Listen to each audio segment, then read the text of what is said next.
Moving on to Measure 110. Back in late September, we ran a story about an addiction expert criticizing Oregon's experiment with decriminalizing user amounts of nearly every hard drug you've ever heard of. That happened with the passage of Measure 110. The expert's name is Keith Humphreys. He's with Stanford and is considered a national expert on drug policy. He said Oregon is doing nothing to stop people from using drugs, which is why we have the problems that we have. Because the West Coast has an individualistic culture with significant tolerance for substance use, social pressures to seek treatment are also often minimal. So on the one hand, we have highly rewarding drugs which are widely available. On the other hand, little or no pressure to stop using them. Under those conditions, we should expect to see exactly what Oregon is experiencing: extensive drug use, extensive addiction, and not much treatment seeking. In other words, all carrot, no stick.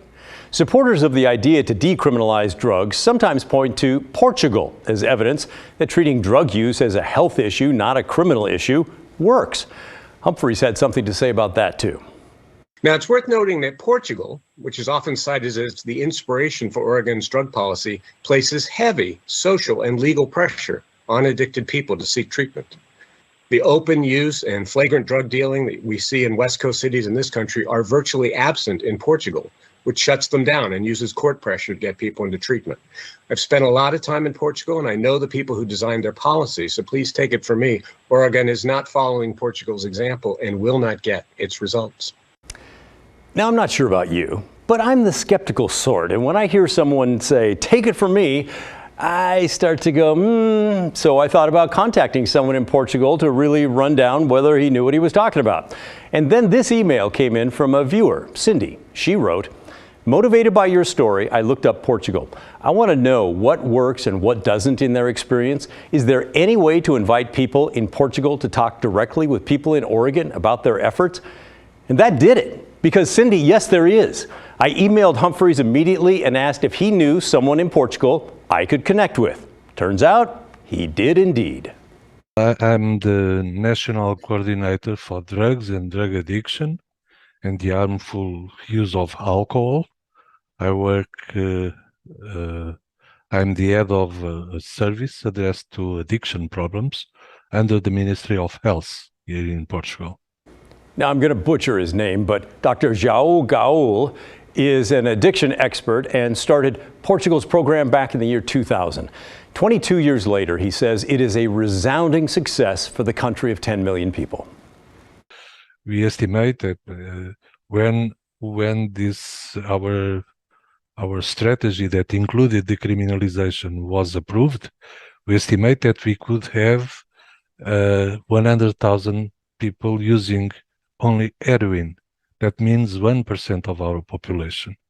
Nowadays, we estimate that we can have around 33,000 people using any kind of drug in a problematic way. So, as for overdoses deaths, for instance, in the 90s, we used to have at least one overdoses death a day. That means 360, 50, 60 something every year. Our last figures came from 2021, and we had 63 overdoses deaths. There's a huge decrease on HIV infections. There's a huge decrease in hepatitis C, with people being treated and cured for their hepatitis. So there's a huge improvement in the health conditions of people who use drugs in Portugal.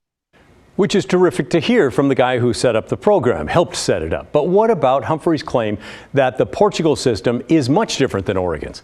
Well, turns out that's absolutely true. First, a basic outline of Portugal's system as explained by our drug expert there. Drugs are not legalized, they are decriminalized. There is a difference. And only personal use amounts, what someone would use for about 10 days' supply based on the drug, is allowed.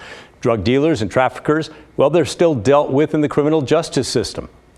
But personal use, folks, are dealt with in the health care system. And if you use it at home, you're left alone. You're fine, no problem. But if you're using drugs in public, the police can and do order you to attend a special drug panel where their drug use is discussed. It's part of their social pressure. It's the stick, if you will, to encourage people not to use drugs. It's also something not done under Oregon's system. Those who are caught using drugs or in possession of small amounts are addressed by the police authorities to a panel, which we call the Commission for Dissuasion of Drug Addiction, a panel under the Ministry of Health, where people are going to be assessed for their needs, the kind of use of illicit substances that they have. But first of all, the first attempt is to identify problematic drug users, people in need of treatment for their addiction, and to have a distinction of those from those who are mere occasional or recreational users. And by the way, each drug user is identified, and their name and the details of their use and interaction with police are all entered into a central database that is kept by the health department, separate from the police. That allows the Ministry of Health to keep track on specific users and see if they're struggling. That's another thing that Oregon's not doing. And just a reminder, the man we are hearing from is Portugal's National Coordinator for Drugs and Drug Addiction. In any case, what that panel tries to do is to address the real needs of the person. First of all, if someone is addicted, this person is invited to join a treatment facility. But the person is not forced to take the help. They are, however, told to stay away from certain areas and certain people. And if they violate that, well, it's back in front of the drug panel again. Also, Portugal draws a pretty hard line. Those who are addicted will not be fined. But recreational users? Oh yeah, sometimes they are. It's an interesting system of persuading someone to get help. But I asked, what happens if police tell someone to go to the drug panel and then they blow them off? They incur into a disobedience penalty. So they may be enforced and judged and go before a judge for disobedience, not for the use of drugs, but they may have penalties, including imprisonment for disobeying to an order of the police. Okay, so it's they're switched then over into the criminal system, more out of the social system.